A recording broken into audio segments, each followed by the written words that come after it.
একজন মা হিসেবে আপনি কোন সেরেলাকটা পছন্দ করবেন, ঘরের তৈরি সেরেলাক না বাইরে কেনা সেরেলাক? অবভিয়াসলি আমি পছন্দ করি বাড়িতে বানানো সেরেলাক, আর আশা রাখছি আপনারাও সেটাই পছন্দ করেন। তো আমি আজকে যেই সেরেলাকটা বানাবো সেটা একদম ঘরোয়া উপায়ে। এখানে নিয়েছিলাম কিছুটা পরিমাণ চিড়ে, কিছুটা পরিমাণ নিয়েছি কিশমিশ, আর নিয়েছিলাম কিছুটা পরিমাণ ছোলা, সামান্য পরিমাণ কাজু বাদাম, আর কিছুটা কাঠবাদাম। শুকনো খোলায় এগুলোকে সামান্য পরিমাণ ভেজে নিয়েছিলাম। আর এখানে চিড়েটাকে সামান্য ড্রাই রোস্ট করে নিচ্ছি।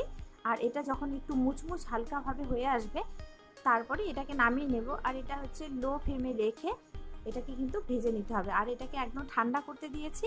এবারে সব উপকরণগুলোকে একসাথে মিক্সারে দিয়ে এত সুন্দর একটা ফাইন পাউডার তৈরি হয়ে গেছে। এবার এটাকে সংগ্রহ করে রাখতে হবে একটা ভালো এয়ারটাইট কন্টেনারে।